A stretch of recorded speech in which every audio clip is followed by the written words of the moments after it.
నిత్య పూజలివివు నేరిచిననో ప్రత్యక్షమైనట్టి పరమాత్మునికి నిత్య పూజలివివో.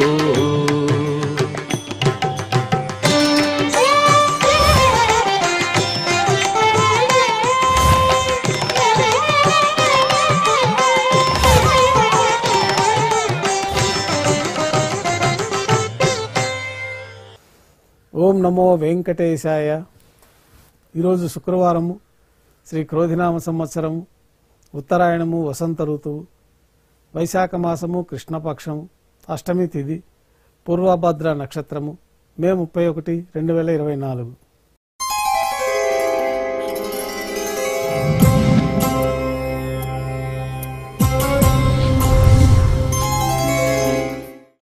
ఉభయ దేవేరులతో శ్రీ మలయప్ప స్వామివారు బంగారు తీర్చిపోయిన వేంచేస్తారు. మేళతాళాలతో ఊరేగింపుగా విమాన ప్రదక్షిణంగా సంపంగి ప్రాకారంలో కల కళ్యాణ మండపానికి చేరుకుంటారు. కళ్యాణోత్సవం ప్రారంభమవుతుంది.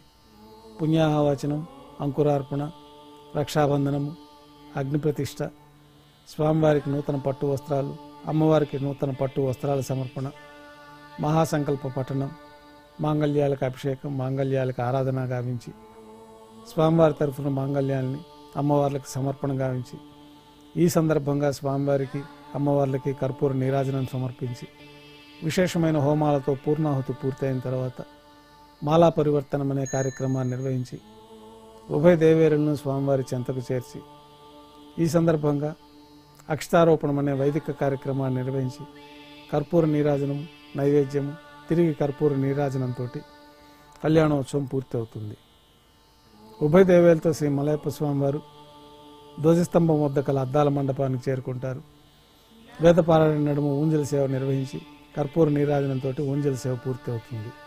ఉభయ దేవేలతో శ్రీ మలయప్ప స్వామివారు మేళతాళాలతో ఊరేగింపుగా ఆలయం వెలుపల కల వైభవోత్సవ మండపానికి చేరుకుంటారు. అక్కడ ఆర్జిత బ్రహ్మోత్సవంలో భాగంగా స్వర్ణ గరుడ వాహనం పైన శ్రీ మలయప్ప స్వామివారు వేంచేస్తారు. కర్పూర నీరాజనంతో స్వర్ణ గరుడ వాహన సేవ పూర్తి అవుతుంది. హనుమంత వాహనం పైన శ్రీ మలయప్ప స్వామివారు వేంచేస్తారు. కర్పూర నీరాజనంతో హనుమంత వాహన సేవ పూర్తి అవుతుంది. పెద్ద శేష వాహనం పైన శ్రీ మలయప్ప స్వామివారు వేంచేస్తారు. కర్పూర నీరాజన సమర్పణతోటి పెద్ద శేష వాహన సేవ పూర్తి అవుతుంది. ఉభయ దేవేరులతో కలిపి శ్రీ మలయప్ప స్వామివారికి కర్పూర నీరాజన సమర్పణతోటి ఆర్జిత బ్రహ్మోత్సవం పూర్తి అవుతుంది.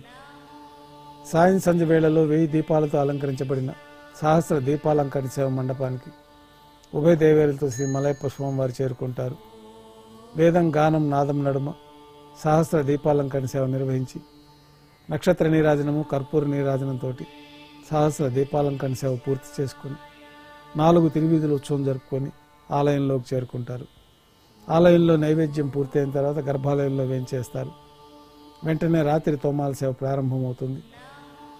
ఉదయం సమర్పించిన పుష్పమాలికలు సళ్లింపు చేసుకొని గర్భాలయాన్ని శుద్ధి చేసుకొని బంగారు పంచపాత్రలో శుద్ధ జలాన్ని నింపి శ్రీ వైకానస భగవత్ శాస్త్రోక్తమైన విధానంలో స్వామివార్లకి, ఉత్సవమూర్తులకి ఉపచారాలు సమర్పించి కొత్త పుష్పమాలికలతో మూలమూర్తికి, ఉత్సవమూర్తికి అలంకరణ జరిపి చతుర్వేద మంత్రాలతో మంత్రపుష్పాన్ని సమర్పించి నక్షత్ర నీరాజనము, కర్పూర నీరాజనంతో రాత్రి తోమాల సేవ పూర్తి అవుతుంది.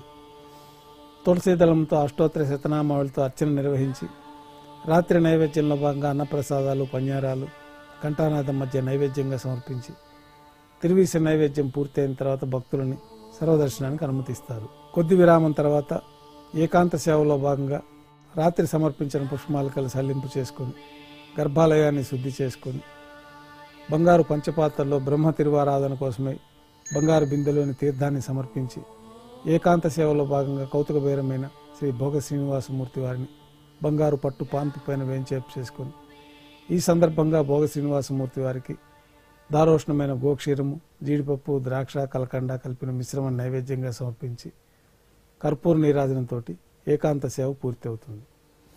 ఓం నమో వెంకటేశాయ.